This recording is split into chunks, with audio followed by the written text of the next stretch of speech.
All right, today we're going to take a look at this dungeon crawl, Ker Nethalas, Into the Midnight Throne, a single-player dungeon crawler set in an endless necropolis.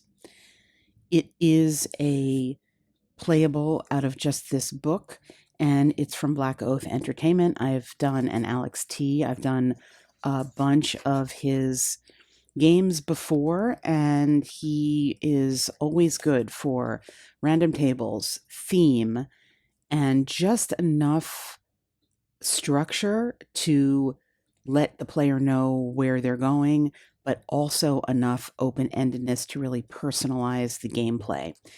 If you want a sense of what this dungeon crawl does vis-a-vis some more popular ones, I would say it offers, you're playing a single player, it offers more complexity than For Against Darkness in terms of the mechanics and the interaction with enemies. It is less incremental than D100 Dungeon in terms of character growth and in terms of the details of your stats and what you're actually doing in the game. So D100 Dungeon is more, it almost feels like it's more meticulous in its play. This is a little bit more general, but it definitely has more meat on it than For Against Darkness. So I'm just kind of positioning it there to give you a sense of what it offers. I'm gonna come in now and show you where I am. I've recently started playing the game, and there's so many great things that the designer has done that I want to show you actually how they play out in the context of the game. You begin this game, oddly, at the very back of the book, it tells you that you are first awaken among rotting corpses, confused and in pain. You have nothing but some rags on and knowledge you accumulated all those years ago spent on the surface. You are in this, again, as it says, necropolis, underneath the city. Ker Nethalas is an unforgivable place. You'll need to find your footing quickly if you want to survive. So, like, kind of right away after you create your character, you're going to lose some stuff. You get some direct damage, you lose some sanity, and you become a little bit exhausted. And it says if this is your first ever playthrough, we recommend that you use the following starting domain to ease yourself into it. A domain is essentially like a dungeon, and you play through this dungeon here, and it is a way of accumulating some items and some experience that will ultimately help you level up. And then at the very end, if you choose, you can fight the overseer of this domain. So this necropolis has overseers, which are basically like boss monsters in various domains. I did choose to do that, and I succeeded in defeating that overseer. And where I want to come in here with the video is to show you one of the spoils that I got, and also then start to discuss a little bit about how the characters work and the rules, and then selecting my next domain. So we're going to sort of begin at the end of one section of play, and then I'll show you how you start and begin to explore another dungeon. So one of the things that I won was a magic item. And what's so great about this book is that, or this game, is that when you get a magic item, it's just potentially a magic item. You need to have what's called an attunement crystal, and I happen to have 3 of them, to begin to understand what the properties of your item are. And once you do that, you then roll on tables to generate the item. And I'm sure I'm not alone in saying that rolling on tables to generate a magic item is pretty awesome. So I thought I would come in and start to do that. The first thing you're meant to do is to expend your attunement crystal. Now, the rules are a little bit vague on the sense of this is an action that typically you have to do when you're in camp. I haven't really made a camp yet because I just finished the first domain, but for the purposes of this video, I'm going to expend my attunement crystal, and I will show you the camp rules later on as we go through what the game has to offer, but I'm going to expend my attunement crystals, and I will then get to make this magic item. And so what you're doing is you're rolling on a series of tables to start to generate it. So that's what we're going to do. So it's going to be a magic amulet. Now, interestingly, I also gained another amulet through something else that I won, which we're going to get to. So I'm going to re-roll that because I don't want to do the amulet rules are actually different. We will get to the amulet. So we're going to, for this one, it's going to be a magic ring. So we have a magic ring, and we're going to roll on the rarity of that, which has to do with how many magical properties it gets. And it gets 2 magical properties. And it I don't know if we roll. I'm not sure if we need to do the damage. Let's see what the properties are. So we'll go to the ring magic properties. This is a D20 roll. The first one is going to be an 11. Once per rest. Oh, that's really good. Once per rest, you can heal D10 wounds. That's fabulous. And 9. Reroll any failed thievery checks while attempting to dismantle a trap. Okay, that's pretty good. So we don't need to, that's actually really good. We don't need to roll on damage type or enemy type because we know what this magic ring does. So that was one of the things we got. The second thing we got, as I mentioned, was an amulet. And the reason we got the amulet is because in this game, you are meant to choose at the beginning a couple of personal goals. And they recommend to you that one of the personal goals you choose at the outset is the overcome overseer, and the reward for that is an amulet, and we did do that. So we're going to get that amulet, and then I chose another one, find a relic, which was going to give you an additional 100 XP. The personal goals take a long time to achieve. I mean, the overcome overseer is probably the fastest one because the other ones are like you get something after you explore 150 rooms or you vanquish 100 enemies or something that's obviously going to take quite a long time, whereas the overseer is going to come in faster than that. I don't know. It says when you achieve one, then you can put another one in because you can only have 2 at once. It's unclear whether I can put the same one in because if I could, I would just want this always to be my goal. So there's a couple of places where the rules are a little bit vague, and I'll talk about that, and that's one of them. So I may decide that I'm just going to redo that goal. In any case, I did get an amulet for that, and what the amulet lets you do is to roll on the random mastery table. Masteries are things that are essentially ways of you can have up to 3 at a time, and they are ways to direct your character as you level up. So for example, if you chose Stormbrand, you would get an ongoing value or consequence to your character where you don't suffer the negative consequences of wielding 2 one-handed weapons. And as you leveled up, you would have the options to increase your power, in this case by infusing your weapon with some sort of power of the storm, so you do additional type of damage. So that's obviously a mastery that's like a type of a fighting one. At creation, you do choose 2. I chose to be a Frost Weaver, which makes me immune to cold damage as my passive ability, and then there are some spells that have to do with kind of frost and cold that I could get access to. And I also chose to be a Tracker, which gives me advantage on scavenging and advantage on perception as my immediate passive ability, and then there are other things I can get. Edible fungi, so my first is each time I make a successful scavenging check, I'm going to find cooking ingredients, for example. So these are things that will be open to me when I level up.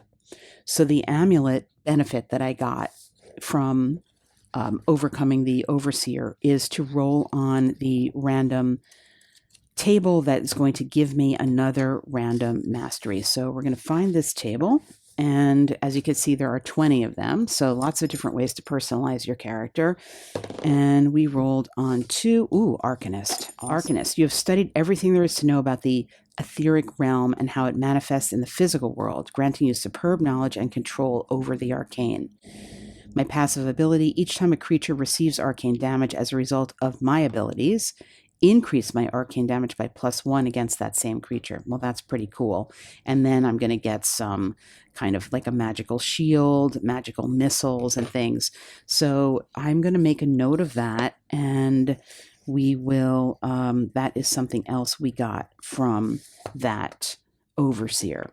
So we picked up a bunch of stuff, and as mentioned, that was kind of a way of getting into the game with a character that has a few things. I did take some damage, and I think now is a good time to take a look at what these characters actually are and how they function, and then we'll talk about how you progress through the game. Okay, let's look at how you actually build a dungeon and explore it, and it starts with a D100 roll to create the room or the corridor depending on your roll. So we're just going to give that a whirl, and we got a 98, and the 98 shape is, now it doesn't say, I don't think this is the 98 shape. You don't necessarily need to start with anything in particular. It really looks like there's only one entrance here. I'm going to re-roll this one and give me something better to start with. Okay, so we got a 12. That's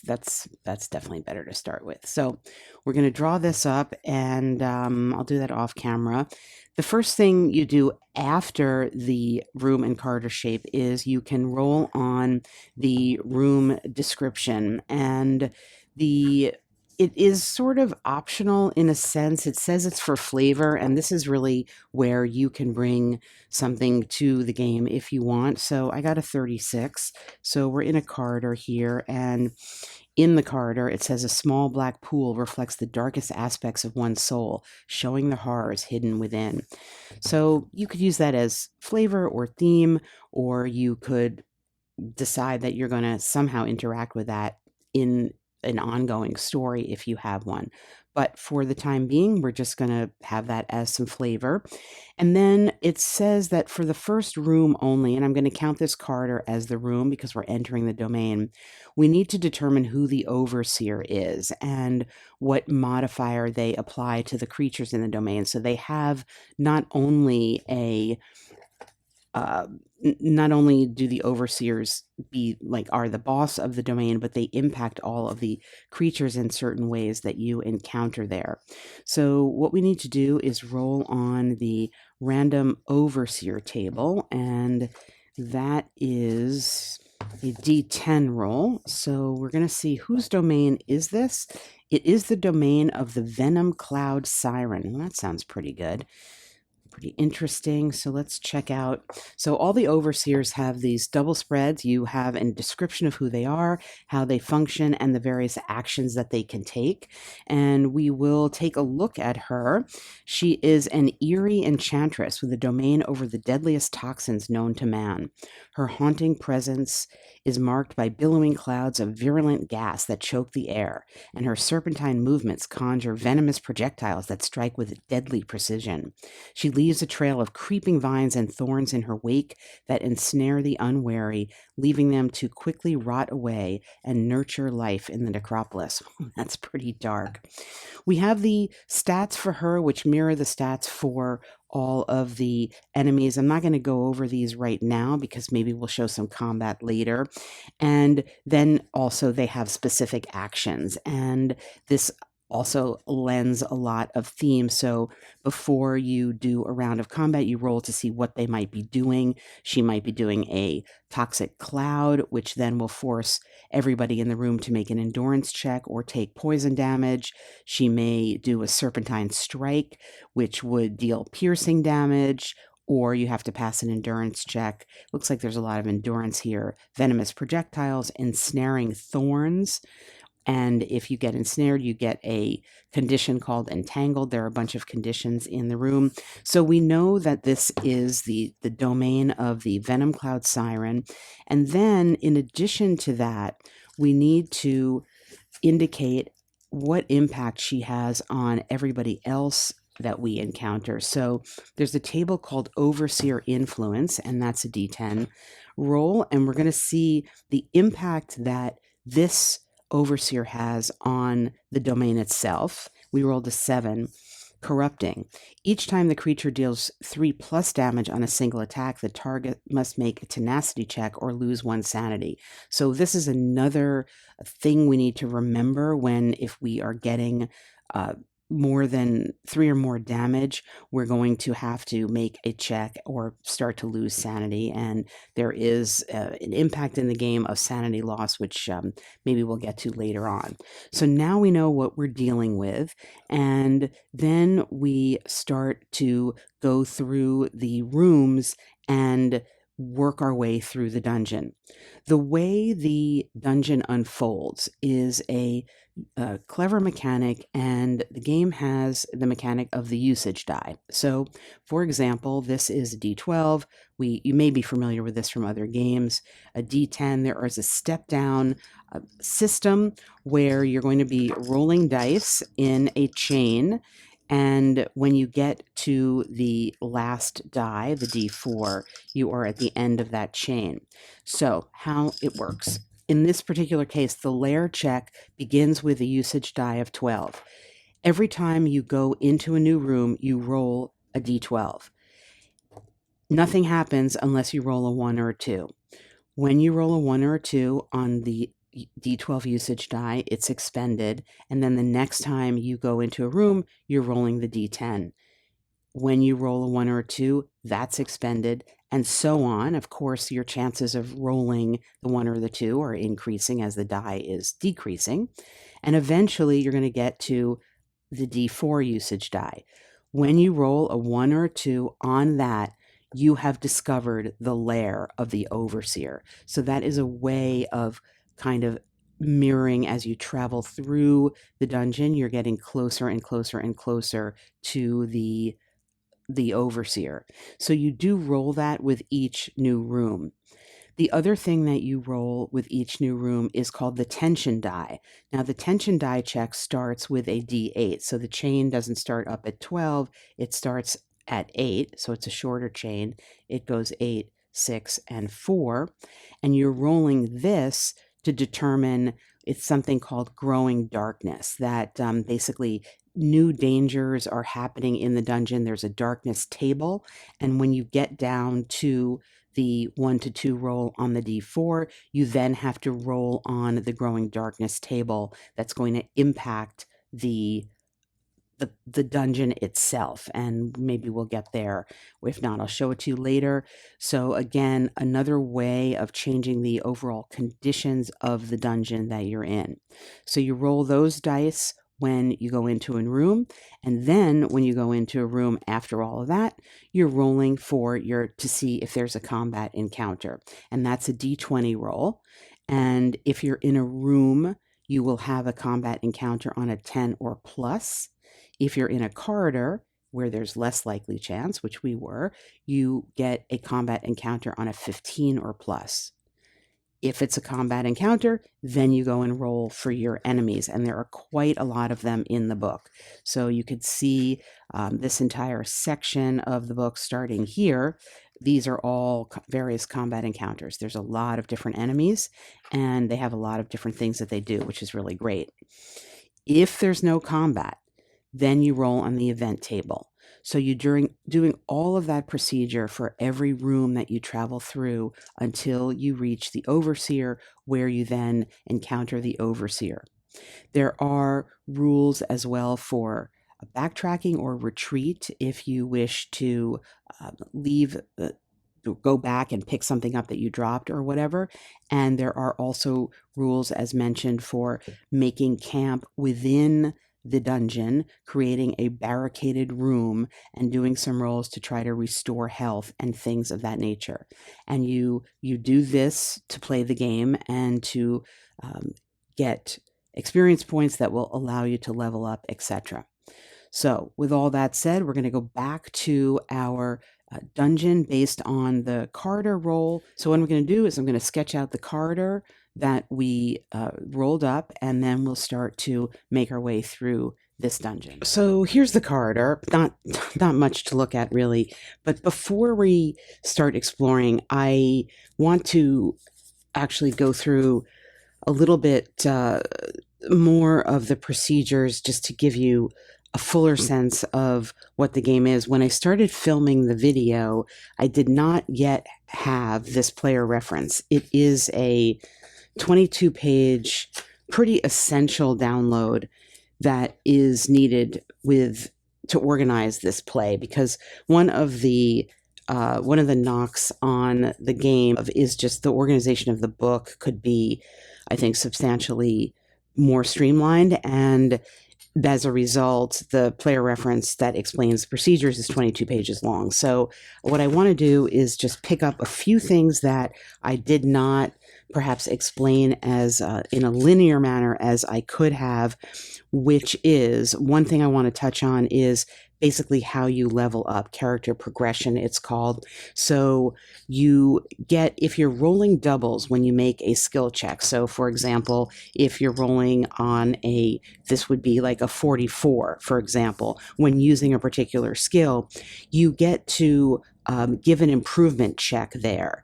And then when you do a rest at your camp, you can attempt to improve that skill by rolling a D100 above your current score. And if you do that, you will be able to increase your score by 1. So that is a pretty important thing to remember as you're playing the game, to pay attention to those rolls of doubles. That is different than actually leveling up.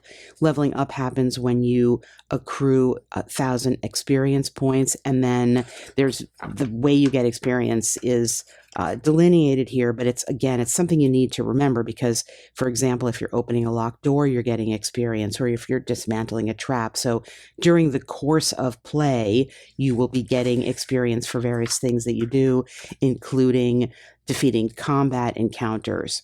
And then you have options when you're leveling up, which we won't necessarily get into here, because we certainly won't get into that in the game. So that's one thing I wanted to highlight for you. We talked about the usage die and all of that. The advantage and disadvantage, my character gets advantage on a couple of things. The way this works is you're not rolling like 2 sets of dice and taking the better roll. What you're doing is you are doing your regular roll, and so for example, that happened to be an 80. If you're rolling with advantage, you can move the position of the dice to increase the roll, to give you a better option. So for example, if I rolled an 80 on something and that was a failure, but I was rolling that skill with advantage, I could say instead it was an 8. I could switch the digits, and that would most likely be the success. And of course, the opposite is true. If you're rolling with disadvantage, you have to change the position of the dice if that is something that would be a more negative for you. Combat, hopefully we'll see, so we'll get to that. There are some very important here that it says, unless specifically said otherwise, all incoming damage is dealt first to your character's toughness. So you have both toughness and health, and we'll take a look at here. My character, I was doing that when I played through the initial dungeon, even though I wasn't sure that was right because it was unclear in the rules. So you can see here, my toughness is only at 3 now. It was at 22, and my health is still up at 14. So I really should be doing something like setting up camp and attempting to regain all that toughness. And maybe I'll do that, maybe I won't in the video. If I was playing off camera, I would prioritize that, because I don't want to die. For the video, I want to sort of prioritize showing you how you explore and how combat works. So we'll see about that. And here you can see the little places where you could do the check mark if you get the double roll when using a particular skill. For more gentle healing and death, you can see some of these rules here. You're going to be recovering a D4 toughness after a fight is over. And if you want an optional rule for more forgiving death, you can do various things when you're going to die instead of actually dying. And I do appreciate having these types of rules in games, especially when this game can be, I think, pretty unforgiving. There are a variety of conditions that are in the game, and they are all grouped together here, as well as the procedure for exploration. And we talked about that. The important thing I failed to mention is that you need to have a light source in this game, and you track this. And if you have a regular torture lamp, which we have right now, it's going to remain lit for 20 rooms, and you need to be tracking this as you go. You do not expend light when you're in a corridor, as I understand it, so you're only ticking down when you're in a room. Potions, you can, if you find a potion, you have to make a check to see if you know what it is, and then you can try the potion afterwards. So it's kind of a little risky, and you're only going to know what the potion is after you have succeeded at the medicine check or you have drunk the potion, a little bit like the magical items that I was talking about earlier, where you find something that is magic, but then you have to kind of determine what it is. And I like this because it keeps up the tension, and it keeps up the sense that even though you found something and achieved something, like I found a potion or I found a magic item, you still have more work to do in order to actually get the benefit from it or figure out what it is. And then the rest of the reference are just grouping together things that are kind of spread out in the book, like different tables of what encumbrance is, the weapons table, and things of that nature. I will say that as I started out, before I had this reference, I wasn't totally clear on the encumbrance rules, and if you are an experienced player here and you see my character sheet, you may wonder why I'm carrying certain things in certain places. I'm not going to worry too much about that. If I replay the game, maybe I will be more particular about that, but I didn't understand a lot of that when I was setting up the game, so I'm just sort of basically carrying stuff. So, all right, that is the look at the essential rules reference download. And now, with that said, I think we are going to get going. As a reminder, this is the Venom Cloud Siren Overseer here, and she is going to be, her influence is that if anybody is doing 3 or more damage at once to us, we have to make a check, or else we're going to lose some sanity. And there are rules for what happens when you lose all of your sanity. At the moment, we are actually already down. We only have 7 of our 14 sanity, just based on the experiences we've already had getting to this place. Okay, so here we are in this corridor, and we're going to be magically inside it, and we're going to be looking at a door here. It was described, as mentioned, it's like a small black pool reflecting the darkest aspects of our soul. So that seems pretty appropriate for the situation. Because it is a corridor, we do not need to do a lair check. You're only doing the lair check if it is a room.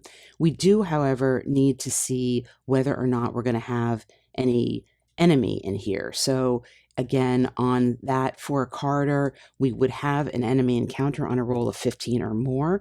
And it was kind of 20, so that's a 2. So no, we don't have any combat encounter. But then we need to roll on the events table. And I believe we do that even if it is a corridor. So we're going to do, the events table is a D100 roll here. And let's give this a roll and see. We got a 92. So starting out in this domain, we got a 92. A crude map has been drawn on the wall of this room, of this corridor. Make a reason check. If you pass, you can fully generate the next 3 rooms now. Oh, without having to directly walk into them. Oh, that's awesome. Okay, so let's see our reason. Oh, of course. We have 0 reason. So I think that means we just fail. We don't have anything there. Now, I don't remember, do you have a basic number? I don't think you do. I think we just did, we're totally unreasonable, so we're not going to be able to do that, unfortunately. If this is a mistake, I'll try to put up a clarification, but that was kind of a wah-wah beginning. But nevertheless, we can't make a reason check. We can't start to map things. We're just going to have to forge forward, and we see in front of us a door. So we have to see if it, first of all, if it is locked. So it will be locked on a 12 plus.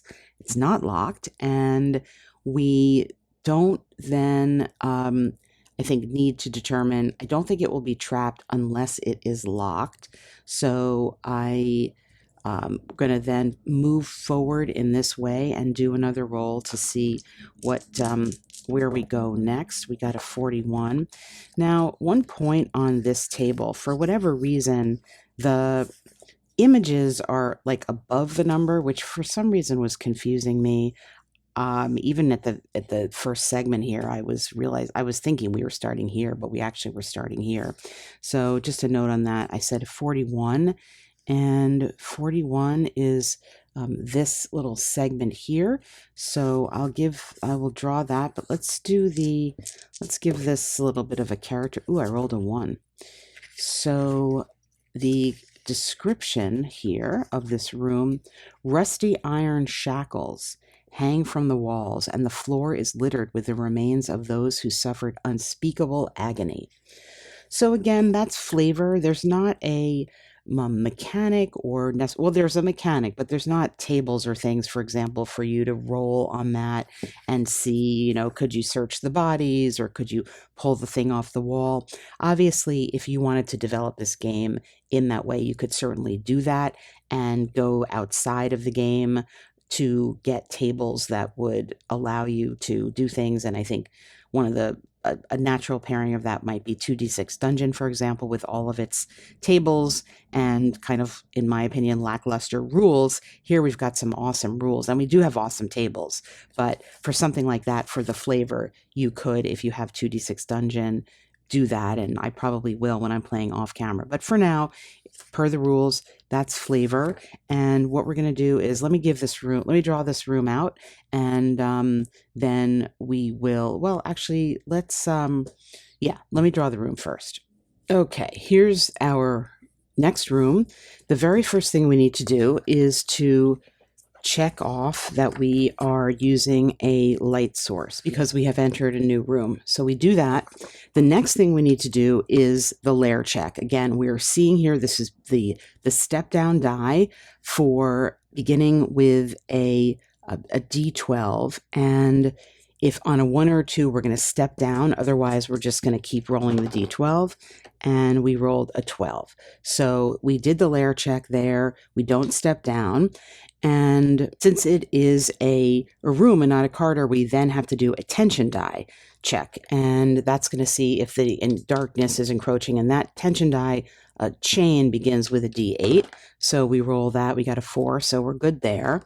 And now we need to see if there is going to be a combat encounter. That's the D20 roll. Again, in a room, it's going to be on a 10 plus. So 7, we're clear here as well. So back to see if there's an event in this room, or there will be an event, excuse me. So we'll roll, see what the event is. We got a 12. And event number 12, there's something of value here. Roll on the spoils table. Awesome. All right. So we lucked into something, and let's find out, what did we luck into? So this is a D6 roll, and we got a 4, so we get to, get to roll on the valuable items table. Okay, valuable items, D20, we'll see what we got. 13, oh, we got a fragment. That's great. We have a fragment. So we have some fragments already. Fragments are pieces of magical items from the Valorian Ascendancy that have broken over time. They still have some magic left in them for a single use, even though they can no longer create their full effect. You do not need to attune to a fragment in order to use it. You may recall earlier in the video, I said that in order to use a magic item, you need to have an attunement crystal, of which we've got a couple left. We had previously found off camera, I found a couple of fragments. I have a a mirror fragment that is going to allow me to create an illusion of myself, which would distract enemies. And now I also have a rusted chain fragment that, if I put it on, is going to give me some strength and resolve in a temporary way, and plus 10 sanity. So that's pretty cool. And we're just about to get another one. So this is a D20 fragment roll. So we got a 19. What did we pick up? A ring with a gorgeous amethyst that grants you D10 temporary toughness. Okay, that's cool. So I'm going to make a note of that. And then we have completed this room insofar as the rules are, so we would need to check now to see if this door is locked or not, and we'll do that now. That's going to be a D20 roll, and 12 or more, it's going to be locked. So it's not locked. Our luck is we're just sailing through. So the next thing we're going to get to do is to roll to see a new place that we're going to go to. But before we get there, I don't want to forget about my ring with amethyst, so I'm going to make a note of that. So before we move into a new room, I think what I am actually going to do is attempt to make camp in this room, even though it's only the second room in this domain. This is not the first domain I've been in this game, and I'm coming into this domain down a lot of toughness. As you could see, I'm only at 3 of 22. So I want the opportunity to restore my toughness entirely and also sort of show you how this works. So we'll take a look at the rules here a little bit. The camp check. So to set camp, what you're doing, so there's different ways to restore yourself. One is to just take a breather, and you can recover D10 toughness, 1 health, and reduce your exhaustion by 2. I don't even think I'm exhausted at all, but you are reducing your light source by 5 and the tension die by 1 stage. I don't really care about the light source. I mean, maybe I should just do that. The problem is, on a D10 roll, I could roll a 1, obviously. And I only have 3 of 22 toughness right now. To set camp, however, is a proper break.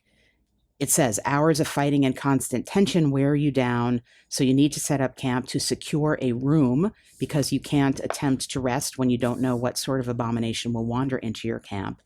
And this comes with a price. So you're spending effort to barricade the room, and the better you'll rest and the safer you'll be, but the more exhaustion you will accumulate by doing. So each activity from the following list has a cost in exhaustion, and you want to prepare as best you can to kind of get the most out of your rest. Now, my current level of exhaustion is just 1 right now. So let's see, the camp check. Once you've decided you're done barricading your camp, you make a camp check. And to make that, you're going to roll a D20, and you need a result of 10 plus to fully rest.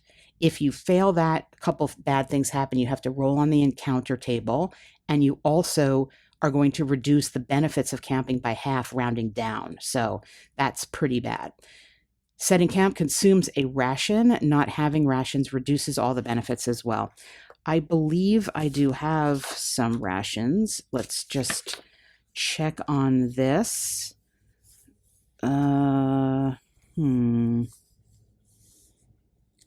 Oh, I don't have any rations. Well, that solves that. I don't have any rations, actually. I have cooking supplies. Now, maybe I can create a ration with a cooking supply, but I don't know if I can do that without the barricade or resting. Turning these cooking ingredients you found into actual edible food. For each 1 cooking ingredient, you gain a ration. Okay. Crafting any amount of rations causes you to gain exhaustion and reduces the camp check. Okay. So to craft my rations, I gain an exhaustion and I reduce my camp check roll by 1. But it looks like, can I cook before? Let's see, consume a ration. Well, I don't know exactly what is the deal, but I'm going to say that I have 2 cooking supplies, which could be translated into 2 rations. and I'm going to gain an exhaustion and reduce the camp check roll by 1. So I guess I'm just going to do all of that. So I'm going to turn my 2 cooking supplies, have 1 cooking supply and 1 ration, and then I'm going to gain an exhaustion for doing that.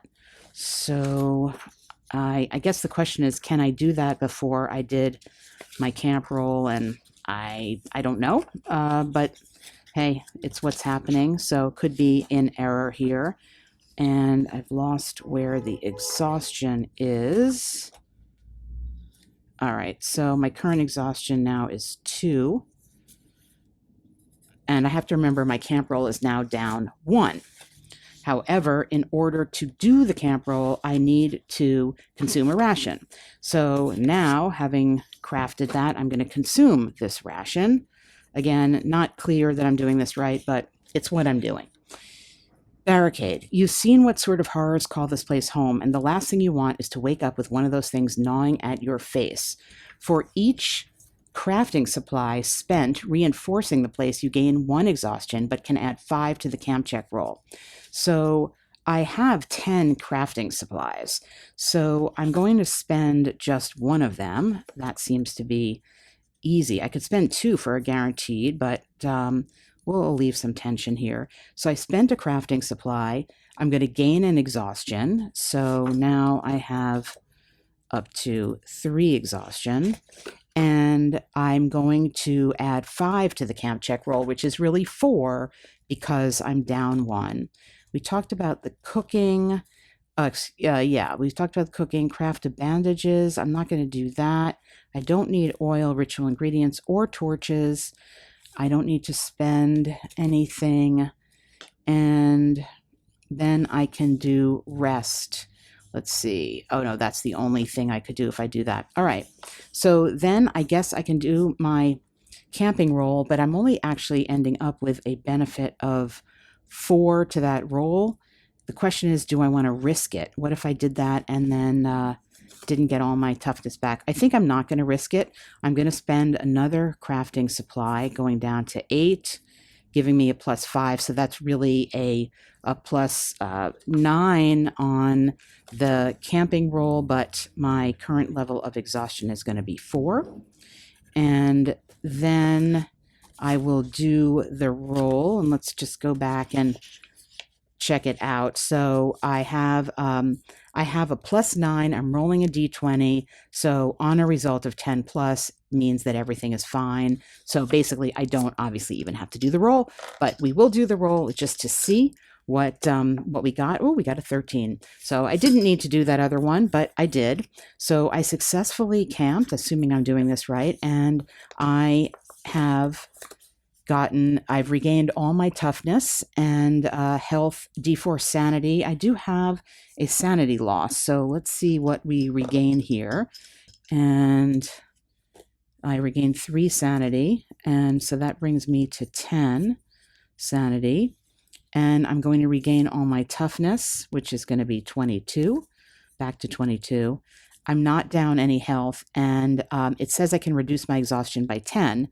So my exhaustion is only 4. Now, again, I feel like I've done something wrong here because I did the, I think I did the cooking before the, I actually did the camping roll. So I believe, but I needed the ration in order to do the camping, to make the camp check. Let's see. Yeah, I think I made a mistake here with all of this. So I'm not going to go back and take this out. I actually think I might have made a mistake. I'm sure somebody will correct me in the comments because I didn't initially have that ration, I'm not sure I could have even camped. So I think all I probably could have done was take a breather to recover my D10 toughness. So let's just say I'm going to do that and I'm going to reset everything. I'm going to keep it in the video because at least it explains how you would do it. But I think I'm not, that was a 9, but that wasn't really my roll. All right, I'm just going to recover 5 toughness. So I'm going to bring all this stuff back. So I recover 5. I had been at 3. So I'm at 8 toughness. And Then I don't have the health. I'm going to reduce my exhaustion by 2. Well, my original exhaustion had been 1, so I'm back to 0, and I'm going to reset these other values. And at least I showed you how camping worked, even though I actually was unable to do it because I didn't start out with a ration. All right, so just to clean up on that final segment, I did give myself the 5 light source penalty for taking the breather, and I restored everything from the whole camping thing that I actually don't think I could have done. Couple other things to clean up. I have not been giving myself experience points, even though I've earned a couple by going into a room. I need to take care of that. And off camera, I also rolled up the next room that I went into, and I rolled that I will be having an encounter. And that, I did the flavor text too, which I can't remember what it was. And I rolled up the encounter with this razor jaw. And in the final segment, we will go through combat. But let's just let's take a look here at what we get with an enemy. We get a description here, and I'll just read part of it. The formidable razorjaw possesses scaly black skin that grants it natural camouflage for its life deep within the necropolis. Its limbs are thick and muscular, allowing it to traverse the rugged terrain with remarkable agility and speed, while its razor-sharp claws can tear through the toughest of obstacles and adversaries with ease. However, its most terrifying feature lies within its massive maw, a set of gleaming serrated teeth resembling deadly interlocking blades from which it derives its name. Its bite is said to rend through flesh and bone like paper, and its primal reptilian eyes glint with an ancient intelligence that betrays its predatory instincts, making it a relentless and cunning hunter. So it has, as do they all, an action chart, which we will be rolling on to see all of its attacks are physical attacks. It could do a vicious bite, which is a lunge with its jaw, attempting to bite down with teeth and dealing D8 piercing damage on a hit. It has a claw swipe, a physical. It swipes at the target. That's a melee attack dealing D6 slashing damage. Additionally, we're going to have to succeed on a dodge or take an ongoing bleeding condition if we get the claw swipe, and then it also could pounce. So it can leap toward us, knock us to the ground. Then we have to succeed on an athletics check or be knocked prone. If we're prone, the razor jaw then follows up with a free bite attack dealing D6 piercing damage on a hit. So it's going to be something to deal with.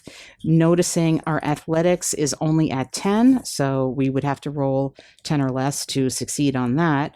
And our dodge value is slightly better at 30, but this is going to be something to deal with. It has values of, there's only one of them. We get values of its awareness, its endurance, its athletics, its health, which is 6.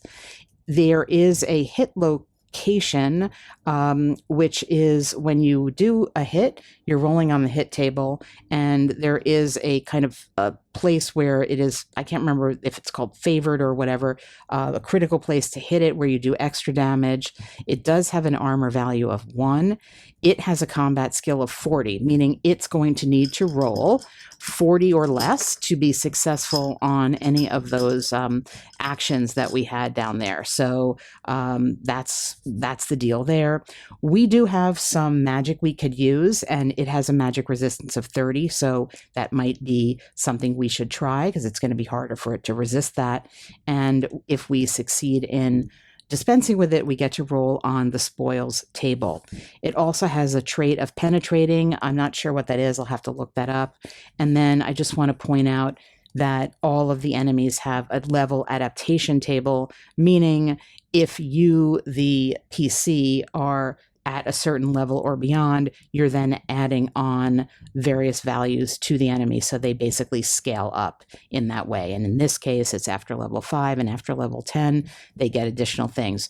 We're just level 1. This is going to be enough to deal with that. And so that's who we're going to be facing. And then in the next segment, I'm going to walk through as best I can. This is not a rules tutorial. I'm going to do the best I can to take you through the combat procedure and see how we manage. Now, unfortunately, like I said, our toughness here is only 8 out of 22. So once we get 8 wounds, or if we get to 8 wounds, then we're going to start to go into our health. And when your health is at 0, you're done for, unless you use the optional rule. Okay, we're going to get into some combat here, and we are going to hope for the best. And by hope for the best, I mean not so much that we don't die, but more that I get the combat procedures correct. But I will say a disclaimer for this section of the video, do not use this as any type of tutorial. I will be, as best as possible, following this rules reference for combat, and we noted at the outset that our Razor Claw had a health of 6, so I'm going to use this, let's say, we'll go with this black d6 for the health of the Razor Claw here. We'll just stick this up there, and we will get going. So the first thing that we're going to do is we're going to determine initiative. So that's our perception. We have advantage on perception versus our target's awareness in an opposed check. So an opposed check works as follows. The side, and we'll use this D100 to represent us, it's kind of more or less both green versus this white and blue to represent them. In an opposed check, the side who rolls the highest value yet under the target number comes out ahead. It's a little counterintuitive because in general, you're looking to roll low, but in opposed checks, you're looking to roll high yet under the acceptable value. So that's something that's important to remember. So in this particular case, our perception with advantage is 50, and their perception, the Razor Jaw's perception, or awareness rather, is 70. So it's pretty aware. So we're going to give it a roll, and again, we're going to be the sort of green dice. So what do we roll? Well, we rolled a 66 and they rolled a 60.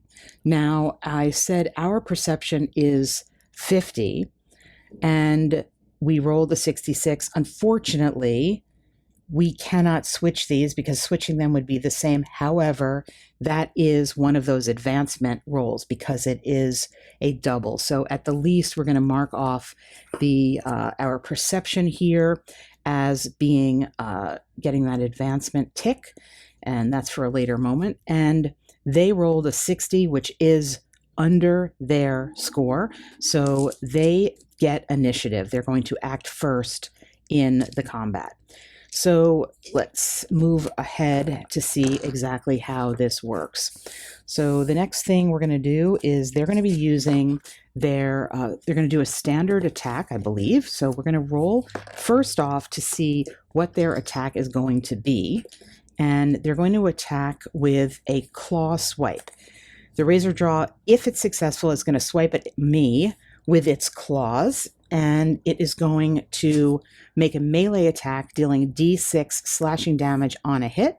Additionally, the target, that's me, has to succeed on a dodge or take the ongoing bleeding damage. So to their combat skill is 40, and again, this represents them, and we are going to attempt to get out of the way of this using our dodge, which is 30. So we're going to give this a roll and see. Now we rolled again over our value, and they rolled 44, and their combat skill, oh, luckily is 40. So they kind of swipe at us, but they miss. So their attack is, nothing happened. It didn't happen for them. What are we carrying? Well, we have this dagger, and the dagger is a bladed, it uses the bladed skill, which is a 60 for us. It also has piercing, and it has a speed of 5, meaning we can add 5 to the roll. So we're looking for 65 or less to give us the possibility of a success. It also did give us a benefit with the initiative roll, but we would have failed that anyway. So though I forgot about it, it doesn't matter.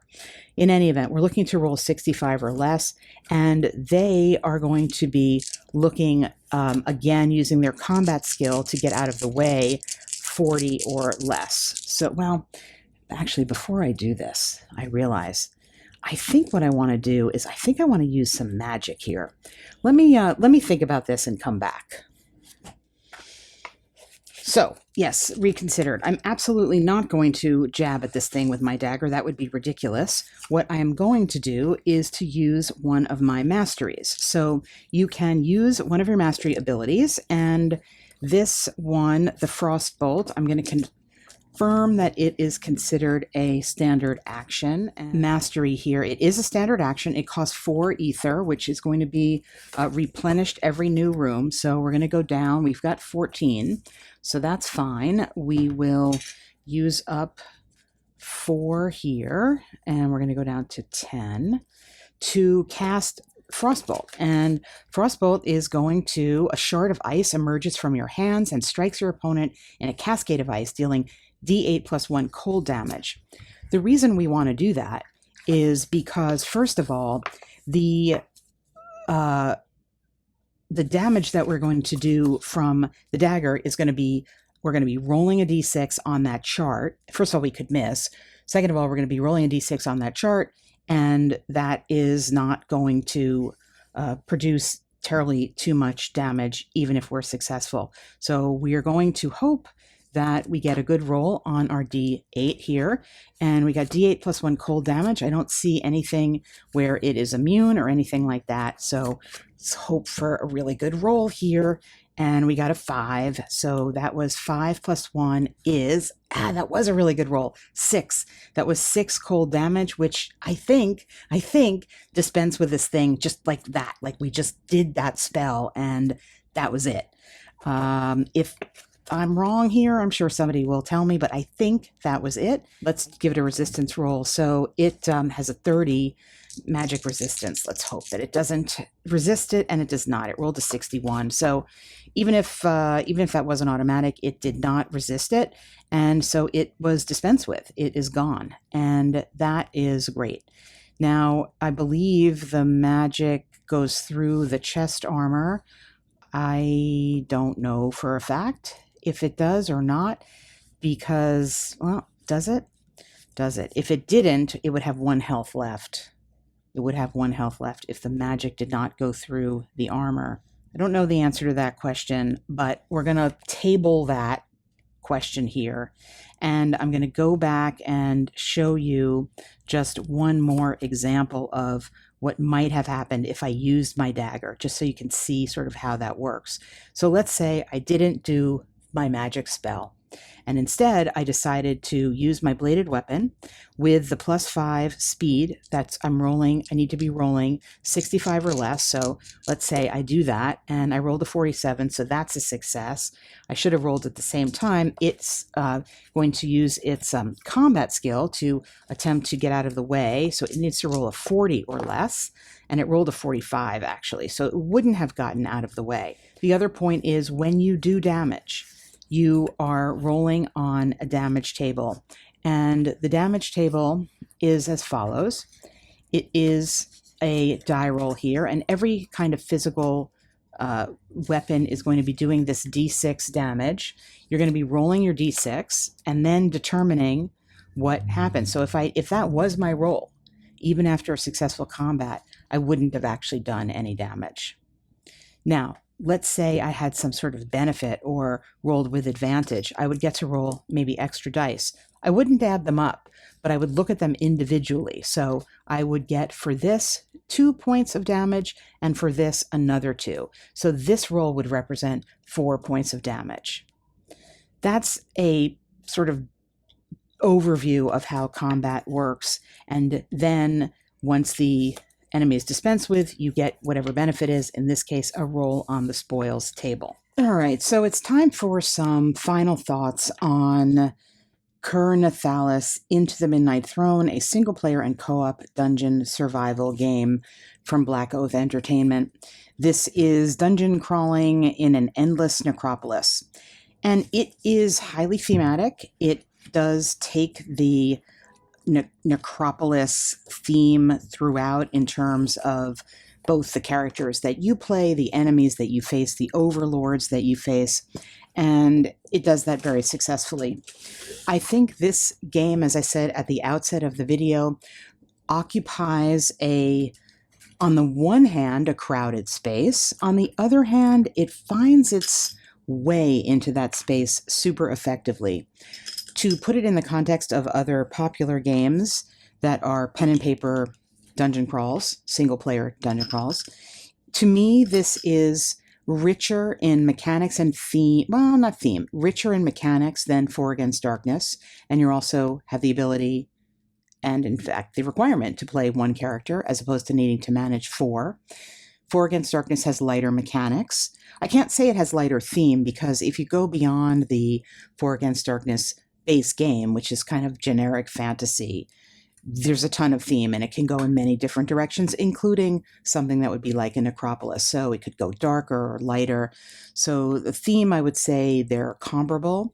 This offers more mechanics. There is a bit of overhead here in terms of managing things like a defensive stance if you're successful in dodging an attack, your usage of torches, and your usage of the usage die for traveling through the dungeon to find the lair and to determine if there's going to be encroaching darkness.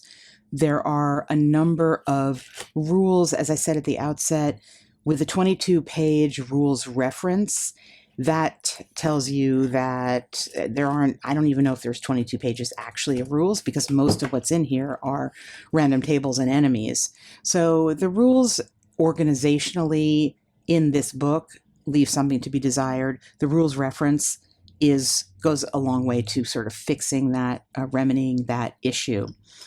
Alex T does a ton of solo and solo-able RPGs, pen and paper RPGs, and I hope with this one that he sticks with it and continues to develop this world and continues to offer more content for this game. He has sent me and given me permission to share a little bit the work in progress expansion for the game that is the beginning of offering some more content for it. And I'm just going to show you it briefly here. This is the Valorian Codex. This is a work in progress. That's the first issue, and it offers some. I'll show you the credits here.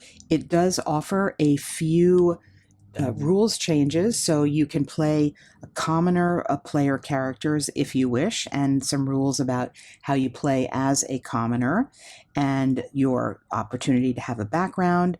And then it offers you the opportunity to roll on some during character creation. I think I am going to go back and do this to choose up to 2 different merits, but each merit you take, you have to take a flaw. So I really like that concept and idea, but again, it's something else that one would need to remember the benefit of it. So for example, if your flaw was fragile mind, you're going to roll a d4 plus 8 for your starting sanity instead of a d6 plus 8. Well, that's just one thing you need to do. It's not ongoing, but if you're queasy, when you have wounds, you're sick and you get a 10 medicine roll. So things of that nature, but then there's also some benefits, like you could be fearless with advantage on resolved checks involving fear. That's the kind of thing that I would get, and then of course promptly forget that I had taken. So there's a number of optional rules in the game, and one of them is called checking for doors. And this, I think I'm going to really be happy to have, because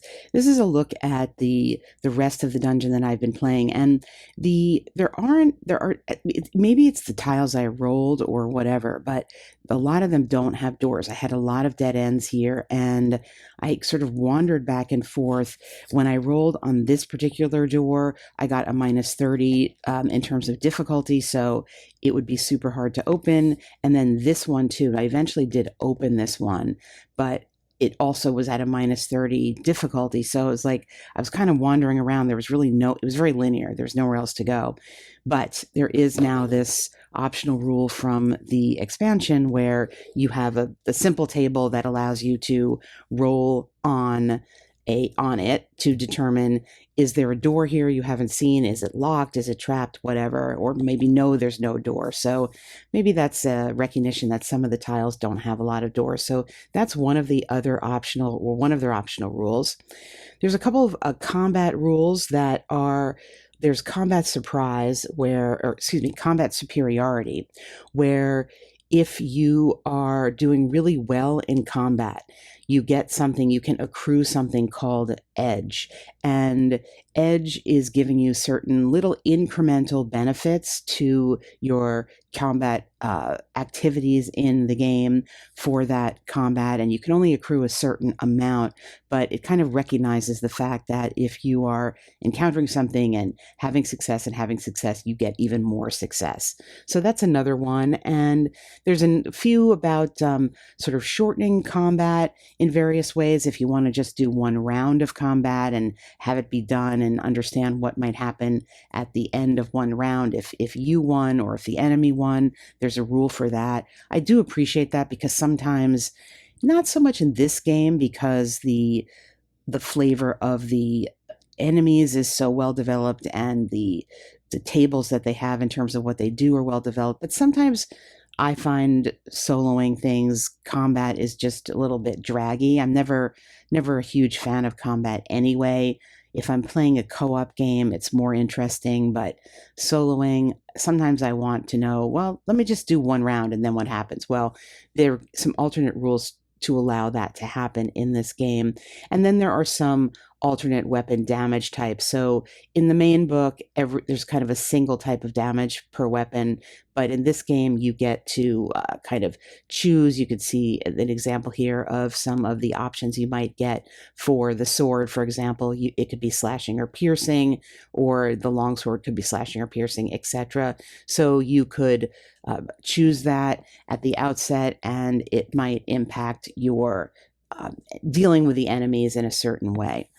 So that is a look inside this game. I will say this is quickly distinguished itself from the other solo pen and paper dungeon crawls books that I have, because of the way it lands in terms of mechanics that are very easy to grasp, yet pretty detailed if you want them to be. There's a lot to kind of remember, but it's not that difficult to remember because it all makes sense, with a feeling that your character is getting better, that there are enough opportunities to grow without playing 10 hours of the game, yet not feeling like it's too light, that you are not interacting with the mechanics enough or at all.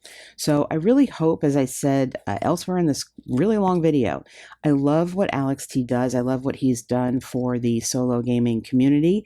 He puts out a ton of material, and I really hope that he continues to develop the material for this game. The other thing I'll say in that supplement, that it ends with a series of new domains that are mapped out for you that you can play through with new enemies and pre-done maps and things. So I really hope that he continues to provide not only that, but more random tables for us, more options for gameplay, and just contributing more to this world.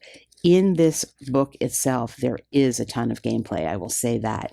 As I said earlier in the video, there are so many different options you can have for masteries and ways to personalize your character and differentiate your character. Tons of enemies, and of course, tons of random tables, tons of theme, and a lot of good solo dungeon crawling fun, pen and paper, one book, hours of fun.